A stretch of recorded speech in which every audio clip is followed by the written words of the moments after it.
2, 3.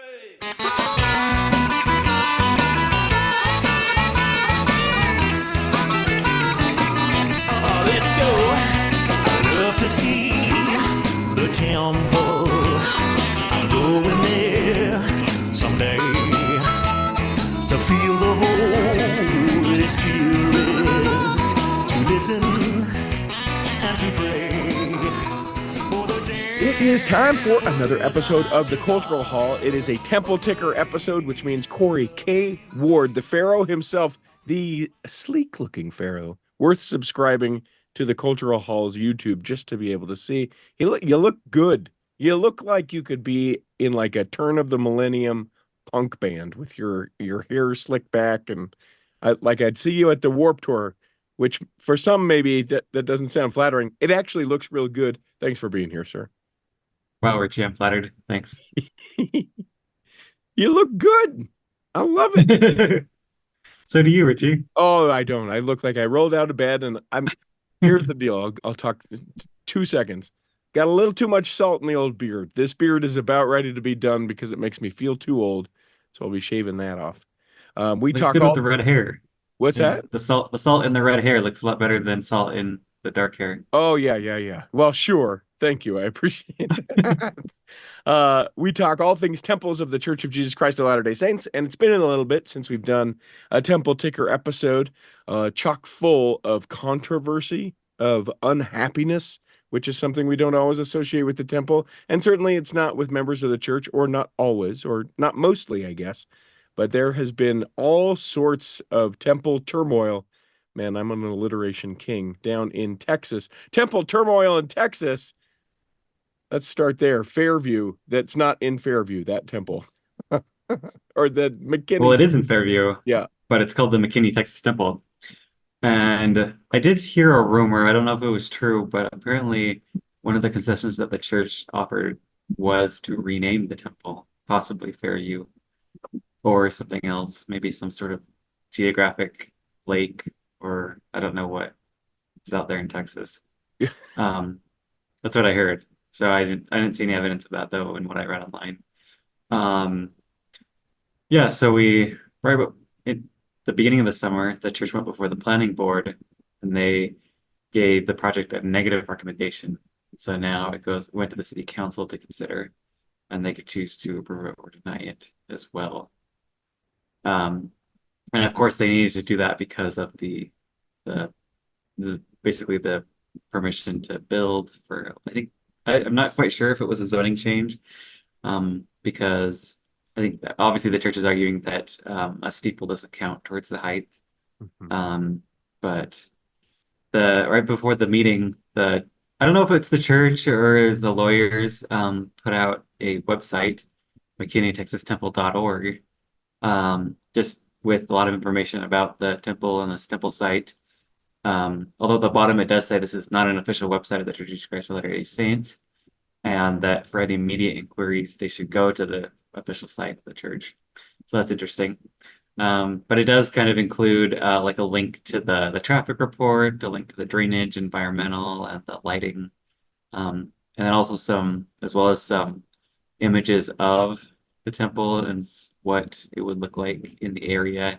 They had some renderings of like what would it look like when you're driving down the road? What would it look like from the backyard of the person right behind the temple? Here's potentially what Google Earth could look like if the temple was here. So they made a fake Google Earth vehicle. No, I'm teasing. But it's like, this is what the temple will look like, everyone. But they weren't, the people of Fairview / McKinney, Texas, not very happy. No, that's for sure. Like you said, I remember when they released this rendering, I said like, oh, it's a clone of the Burley, Idaho temple. And right now the Burley, Idaho temple is being finished. And so I guess if they wanted to as well, they could have looked at images of that temple. But I did hear some criticism that maybe these renderings like aren't that professionally done. So people are like, it's actually bigger than it is. I don't know if I believe that or not. I'm not really an expert in architectural renderings.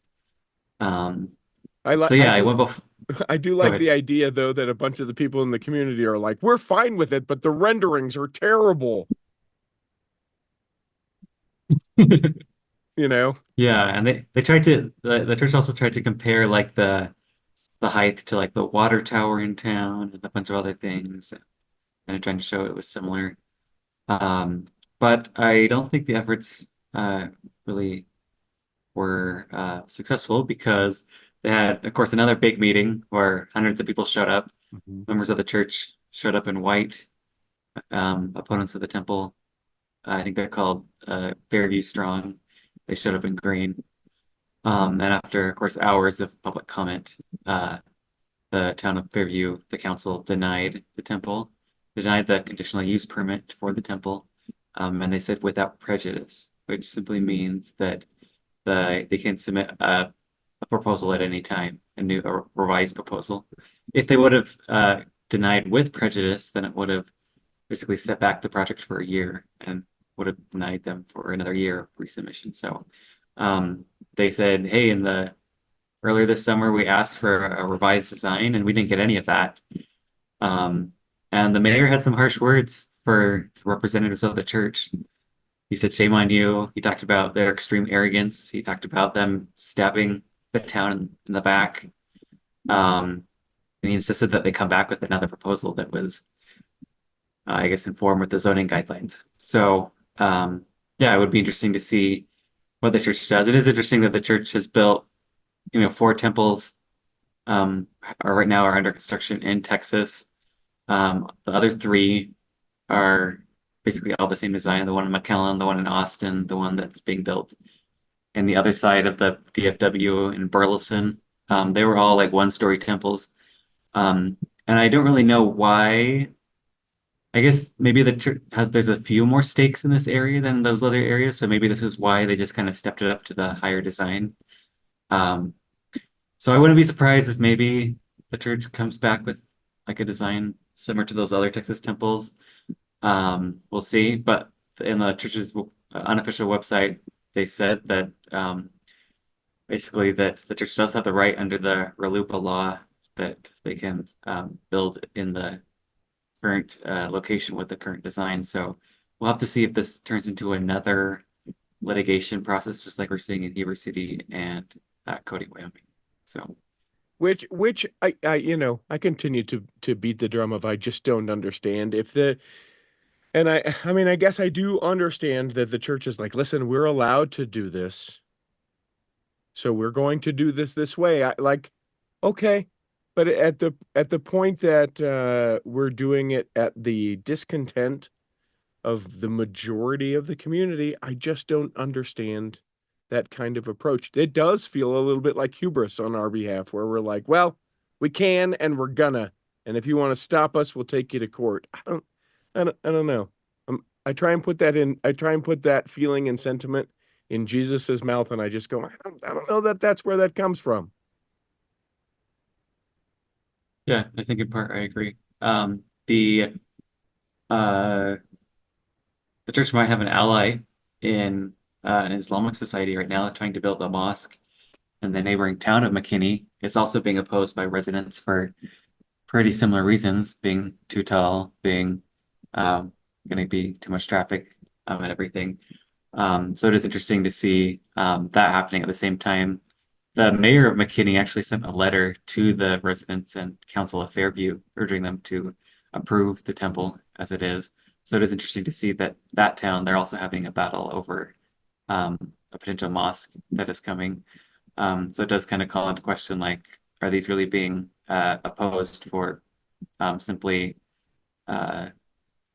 aesthetic reasons, or is it something more, I don't know, religious?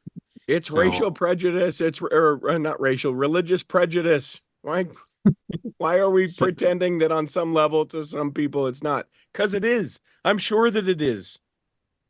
And I don't even know the whole situation. And not to everyone. And some people really are wanting it to be the small town. But to some people, it is just simple, good old fashioned United States of America religious prejudice. okay, yeah, I think that probably is an animating factor for a lot of people. Yeah. I know that it seems like people in this part of Texas are, they love their freedom and everything, but when it comes to someone building a building on their own land, it seems like they want the government to control what people can build on their own land. So Yeah. it is kind of different, I suppose, philosophies of what freedom is. Is freedom the will of the townspeople, or is it the will of the individual to do what they want? So that battle is happening. We'll see what avenue the church chooses. They said they're keeping their options open, so they're obviously deciding what they want to do right now. So just to summarize real quick, they can propose a new thing at any time. They haven't done that, but the vote, at least as it presently stands, is no, you can't do this here. And the church has said, all right, we're going to regroup. Yeah. Okay. So we'll see what happens after that. Okay. So then we go to Nevada, where also a big city council hubbub, but a different result. Yeah, it looks like after a couple of concessions, the church did get the Lone Mountain, Nevada temple approved in the city of Las Vegas. They said they're going to lower the temple about 20 feet, the 196 feet. This will avoid the FAA requirements to have a red blinking light on the top of the temple. If you recall, the church in Heber Valley said that they're going to go ahead and have that blinking light on the top. Because it is a little bit taller of a temple, taller of a design. So it looks like after that, the city council did decide unanimously to approve the project. It is interesting, though, that some neighboring communities in Clark County are seeking a resolution to preserve rural neighborhoods. So I wonder if this is kind of a reaction to this. Maybe the neighbors are saying, hey, we don't want this happening in our community, so we're going to try and get together and organize something that would prevent something like this over there. So 100%. And those communities that want stuff like that before something like this is proposed and approved should, if they want something like this and want it to not be possible for something like this to come through. The problem is that most don't think about it until it's already been approved. It's too late, and then they, it's sort of a jerk move on behalf of the people to be like, hey, we don't want that there. I wonder if it ever is going to be a moot point. Some people online will talk about, because of the reality of virtual reality and how we're able to have some parts of, our chapels and et cetera, et cetera, et cetera. I wonder if some point it's just going to be a moot point and all of our, temple worship is going to be done in a different way. And these will just be sort of, edifices that are in locations but aren't nearly used as they are today, because we're able to do this individually. I don't know. I'm no prophet. I'm looking to the future. I'm not 100 years old. I'm not celebrating my birthday coming up. I don't know. sorry. Um, I'm sure, yeah, in the future there'll be discussions about that. what about Cody, Wyoming? That's the one that feels like it started this whole thing off. What's going on there? Yeah, it is interesting that these large temples in Nevada and Texas are, but the smallest temple the church builds in Cody also has the same problems. The church has chosen the legal route on this, and we're just still waiting for that lawsuit to play out.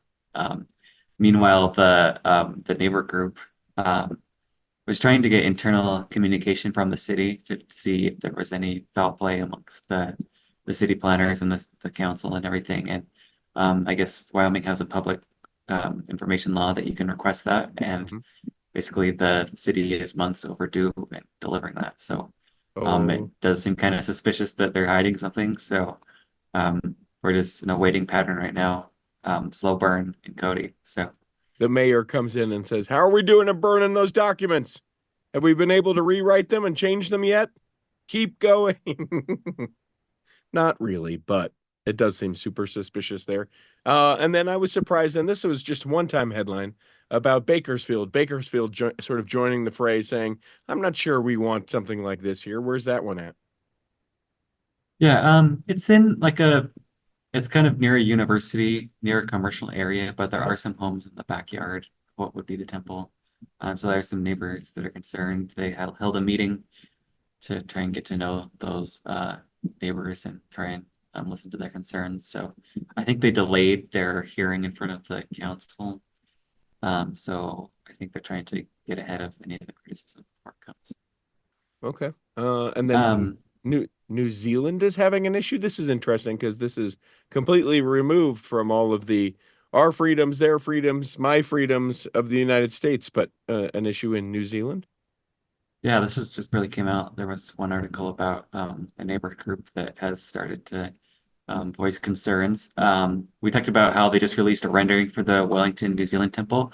It is a very small temple, but it's for how small it is. It's very tall. And I guess they are concerned about the impact that will have, mostly on traffic, as always. But also the height, it will be like in the bay. So it'll be probably visible throughout the whole bay. So a lot of people are wondering. I do like the New Zealandisms, how they spell things. A 37 meter, of course.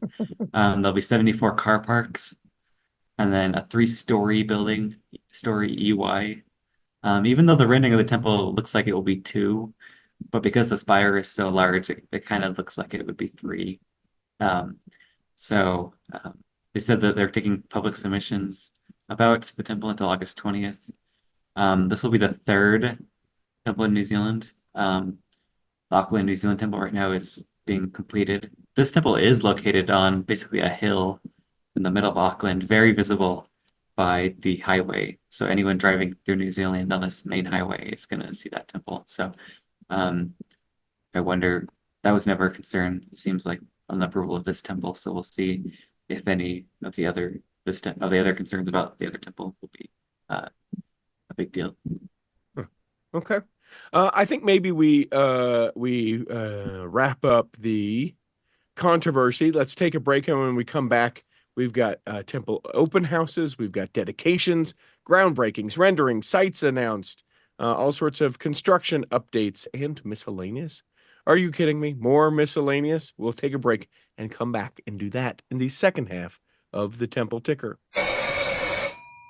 BestDJinUtah.com is the website. That is where you go if you would like me to come and DJ your event. Now, will I do a family reunion where you all wear the same t-shirts? You bet I will. Will I travel to wherever you're at? Am I reasonable as far as what I cost? Yes.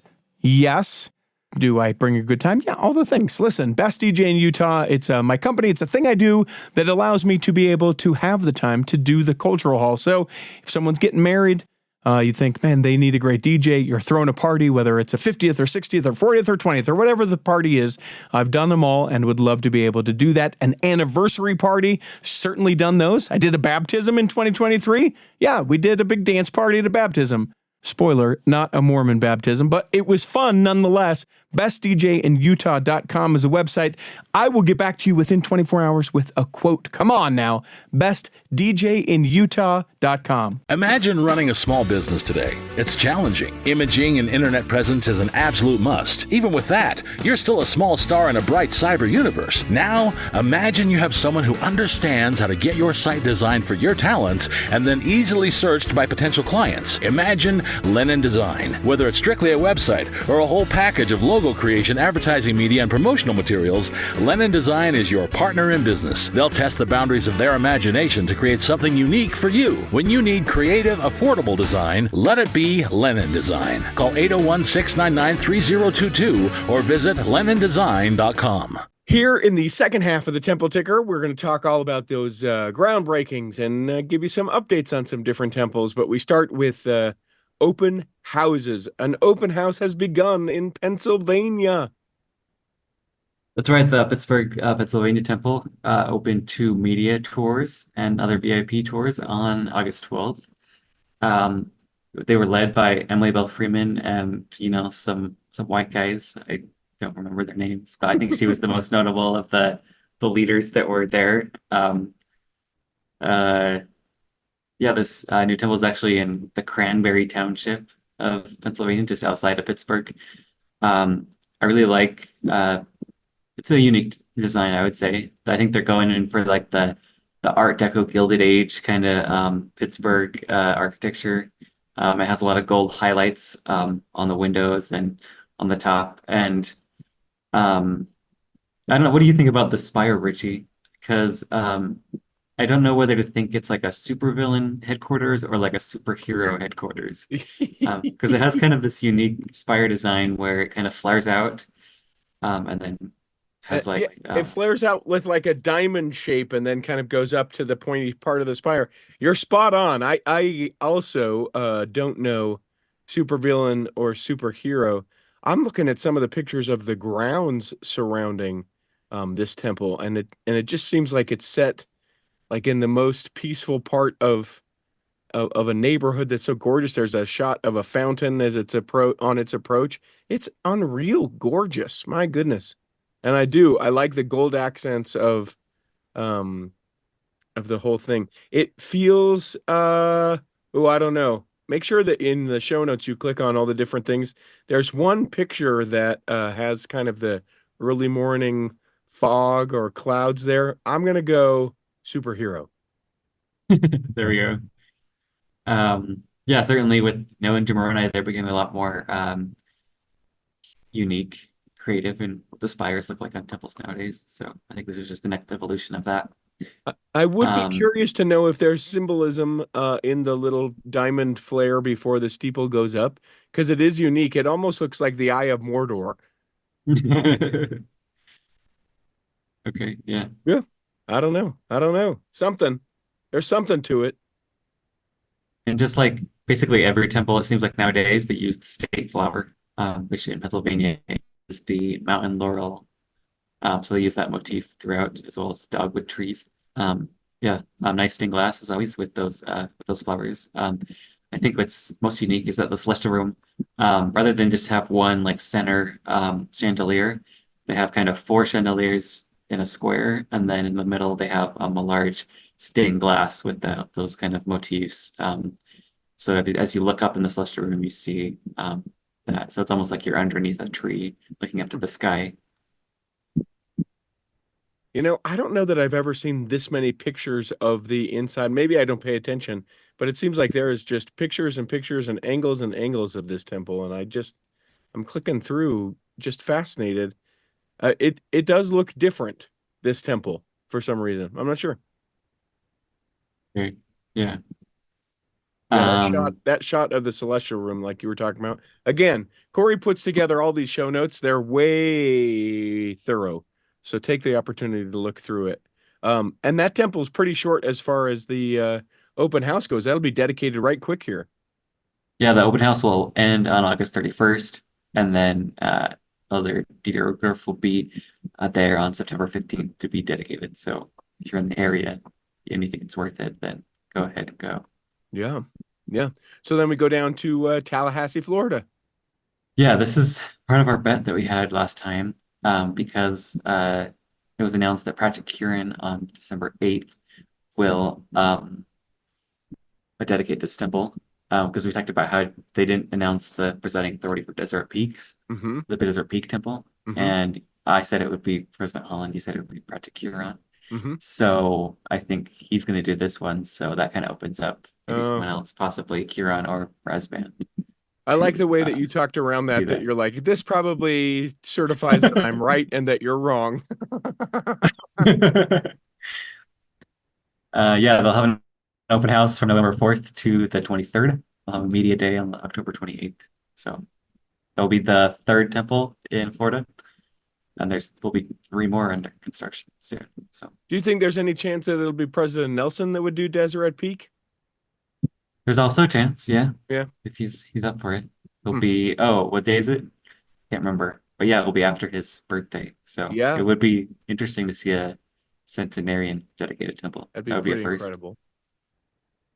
The groundbreaking in the Philippines has happened. It was announced for August 31st. It's almost happened. Yeah, the area president, Carlos G. Ravilo, who is a native Filipino, will do the groundbreaking on that. They also released a rendering. It will be a two-story, 18,500 square foot temple. The Cagayan de Oro Temple. It's on the very southern island, the large southern island of, I think it's Mindanao. Yeah, Mindanao. This temple was announced 6 months before the Davao Philippines temple was announced, which are both on the same island. Mhm. But the Davao one got started a lot earlier, and it's kind of nearing completion, probably about a year away from being completed. Where this temple just kind of, it seemed like they couldn't find a site for a long time, and maybe they had to clear the temple and dewater and everything, the site. So yeah, exciting to see this one. This is one of the longest announced temples that hadn't had a groundbreaking yet, so it's exciting to see that happen. And it will look pretty similar to the one in Davao. Just a few little differences on the roof and the spire. So yeah. You know why the one in Davao went quicker? Tell me. The people there are more devout. I'll see myself out. You finish up the rest of this episode. I'm sorry. I couldn't help myself, and it's too terrible for me to continue. Kidding. How about, so Wichita, Kansas is where we go next? Yeah, this temple will have a groundbreaking on September 7th by Stephen R. Bangerter. This one is a twin of the Casper, Wyoming temple. It looks very similar, except that this one will have kind of a granite exterior and bronze features, whereas the Casper one is more of a sandstone with gold features. So yeah, reusing those temple designs, but I think still trying to find a way to kind of make those motifs kind of unique to the area. Now, with this temple, the one in the Philippines, are any of these the modular temples? It's a possibility that the Wichita one will be, because Casper was also modular. Okay. So yeah, I think these are the small 10,000 square foot design. So I think there is a good possibility this one will be modular. A Brazil temple rendering has been released. Yeah, it's the João Pessoa Brazil temple. It's a one-story temple of 18,000 square feet. I think I would say it's giving vibes to the Redlands, California temple, if you're familiar about that. It's kind of more of an Art Deco design, how you see a lot in Brazil. But yeah, if you're familiar with that temple in California, I think it kind of looks a lot similar to that. And then Tulsa, Oklahoma, one of my favorite places I've ever been in the United States. Really, that's a good endorsement. Yeah, it's worth going. The swap meets. Hit the temple and go to a swap meet. Honestly, an Oklahoma swap meet is like nothing you've ever seen ever in your life. And imagine what you think a swap meet might be like, and then intensify it 10x. That's what that is like. Nice. Yeah, the church found a 25-acre site by 51st Street and 136 East in Tulsa. This is kind of near the boundary of Broken Arrow, the city of Broken Arrow. So it's good to see, like I said, finally a temple that's in the city that it's being named after. It'll be a single-story temple of about 30,000 square feet, which is what the Pittsburgh one is. So that we're seeing that design being used a lot. And of course, the temple in the United States, you always have to kind of gauge, like, do you think they'll have a hard time getting approval? This site is located right next to an apartment complex, as well as the Tulsa Health Department complex. And so it is a more rural area, but you see that the neighbors are kind of some apartment complexes and some office buildings. So I think it's unlikely there's a big zoning battle over this, just because obviously renters don't have as much, I guess they don't often go to those sitting meetings and voice their concerns and everything. So I would say this would probably be a somewhat easier approval to get done. Then we go to America's Hat, Canada, the Toronto, Ontario temple. Now, this is one that's been closed for minor renovation, closed October of last year. What's going on there? I don't really know, because the church doesn't normally release details about minor renovations that happen. Normally they just do them or revelations. We don't often. But they did say that this temple would be closed for like a year and a half. They recently did an update saying that it would be delayed by about 6 months, but it would open in December 2024. It's interesting because, they're not going to have a rededication or an open house. So I don't really know why the newsroom is commenting on this, other than it's just a long closing period. I don't know why they just don't organize a quick open house and quick rededication, but I guess that's off the table for this one. Well, I know the church was just recently in the area. Church donated a couple $1 million to the Toronto Food Bank. So they certainly have been checking in on that. Maybe that's why they did it, right? Hey, we're here. We're doing this other thing. Let's provide an update for this, everyone, because people want to know. It's crazy. We talked about it in that articles of news, but how expensive Canada is getting, and the fact that 1 in 10 Toronto residents need assistance from a food bank. It's wild. It's Oh, wild wow. to me. Yeah. That's crazy. Yeah.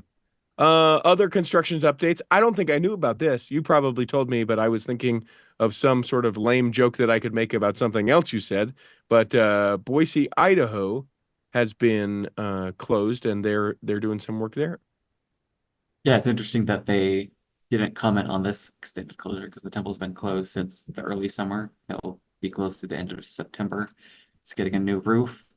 It is interesting that the temple had a big renovation about 12 years ago, but they didn't replace the roof. So I guess it's expected to reopen by October.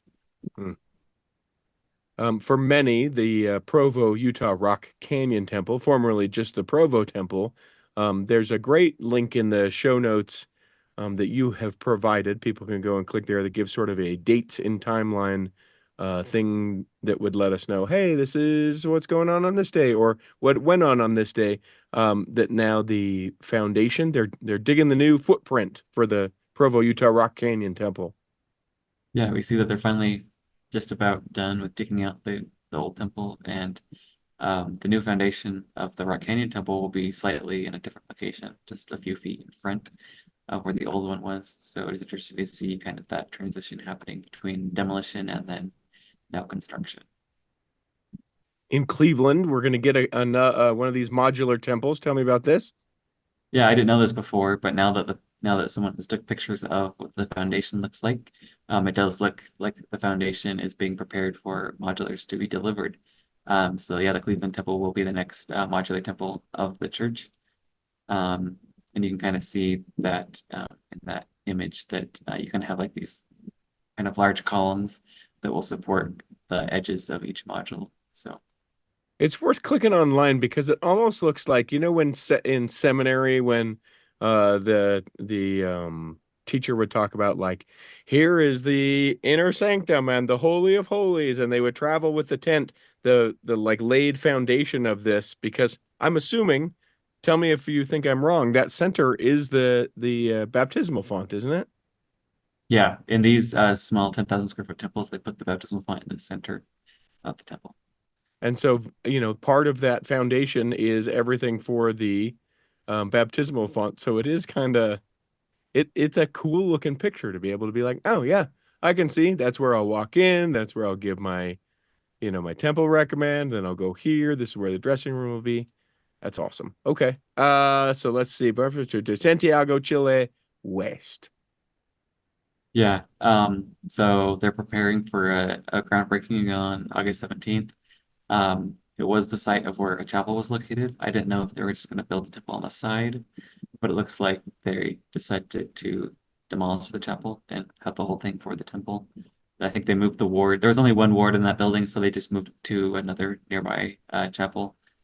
And it looks like this weekend they had probably a youth service activity where they cleaned up the temple site, probably just cleaned up from some garbage and stuff that was over there. So yeah, starting construction pretty soon on that temple.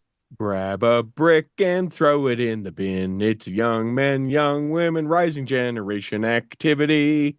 Throw it in the bin, throw it in the bin. We made up our own song. Okay. And then let's see, we still got a lot of this to do.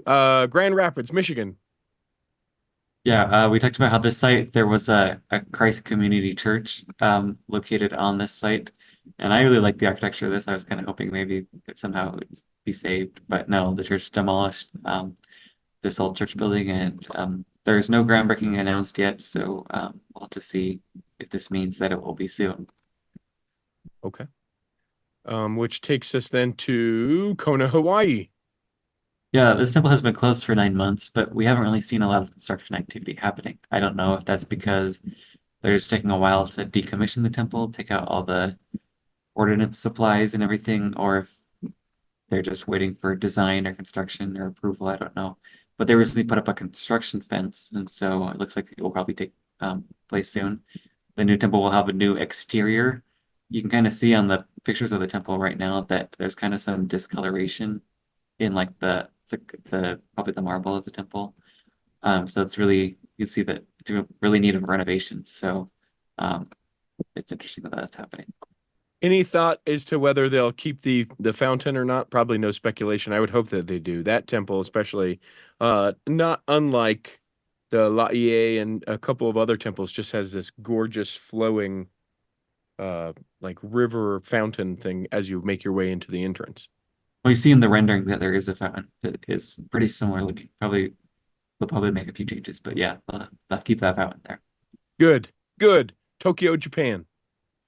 Yeah, I mean, this one just also came off like a big renovation, but it looks like they didn't finish everything because they can see some scaffolding around the steeple.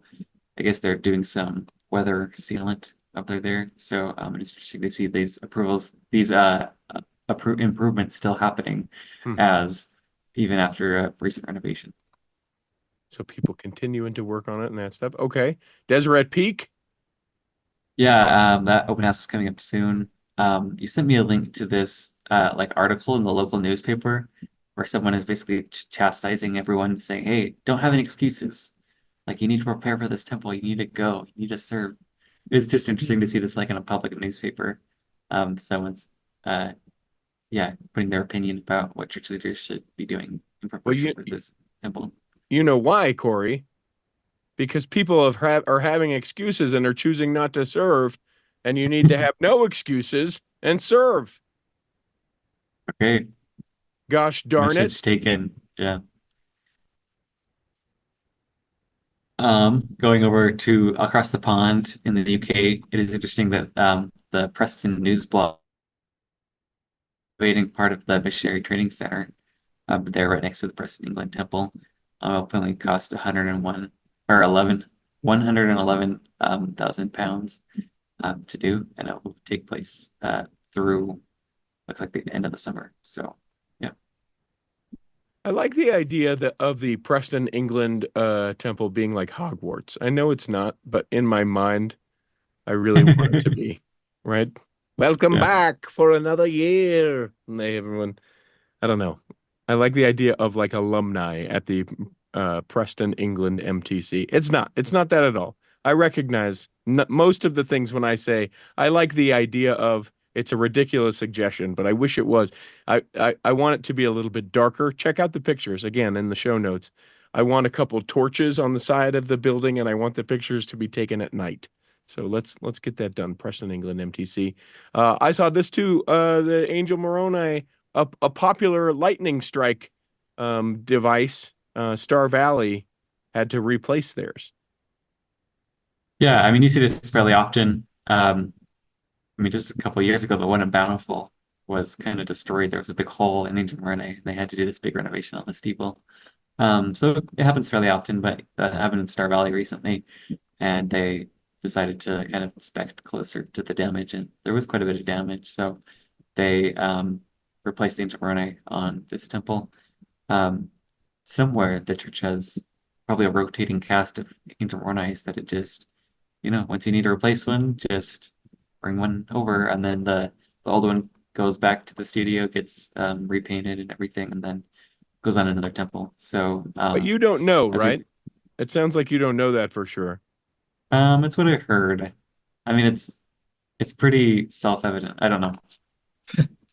Well, I heard some hosts pontificating about this very thing, and I'm going to make the call out right now. Contact at theculturalhall.com. Corey would love to talk to the people that are in charge of the Corral of Moronis about, is there a place, one, is this Star Valley one that they took down? Could that be the future, some other temple, or is there a ceremony of when the Moroni is removed, something that we do with it?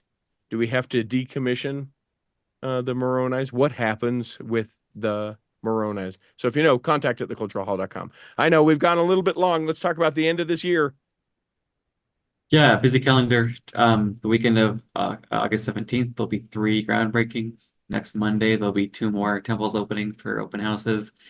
And then throughout September and October, there'll be more open houses and groundbreakings. So seven open houses this fall and 5 groundbreakings scheduled so far. Wow. And I'm sure now that the general authorities are off their summer break observing Brat summer, they'll be announcing a lot of that new temple stuff. So that will be something to look forward to this fall. We'll take care. We don't need to do the Azerbaijan. We sort of did that already. But tell me about the Salt Lake City University Ward Meeting House converted into apartments, and then we'll be done. Yeah, you sent me this link. There's an old 1920s ward house that's located across from the University of Utah. It has a really beautiful mosaic on the exterior of the temple of Christ and some disciples and everything. And the church that did sell this, it was thought at first that the University of Utah would buy it and kind of convert it to some offices, but I guess that sale fell through, and instead, kind of a private design architecture firm built the temple. Bought the chapel and decided to convert it to apartments. And it is interesting to see how they just like took out all the like the benches and everything, but then kind of stuck some walls up, and you can still see like the beams above the chapel had like different scriptures, like the Lord God is intelligence and everything. And see, those beams still exist at the top of these apartments. There's also some kitchens that have the original basketball floor. So it is interesting to see just like a kitchen like placed on like a basketball court. So if you can get access to those photos, they're very interesting. Yeah. And for people that are familiar with the University of Utah, this is the one that is directly west of Kingsbury Hall, that big, beautiful chapel that, wards from the church we're at, that you're like, what? Yep, it's apartments now. Love when we go, hey, you know what? We've got a couple big chapels on the other side of the campus. Let's go ahead and sell this one. And then people are like, you know what would be unique? And it is 34 units of just the most unique. You have not ever seen an apartment like this before, so you can check that out. Amazing work that you do. I appreciate all the research, all the investigation. Remember, contact at theculturalhall.com if you have the inside scoop on anything. We pass it along to Corey, and then he'll suss it out and go, true, not true. Get this out. Get this away from me. Get these falsities away. Ugh. Ugh. He'll sometimes even do when people will send those in. It's Get the hands. Get the hands. How the dross of the, I don't know. Send us those emails. Contact at theculturalhall.com. Corey, hope that this episode has nourished and strengthened your body. We hope that if you were able to listen this week, you'll be able to listen next week or whenever we record again. And that when the time comes, you'll be able to travel home in safety. In the meantime, Chris at Alpine Lakes Travel, Rick McGee, Debbie Wanless, Chocolate Cake Bites Podcast, and the Tiger with a U will be saving a seat for you on the back row of the Cultural Hall. Save me a seat, it's sure to be neat on the back row. We really gotta go on the Cultural Hall show.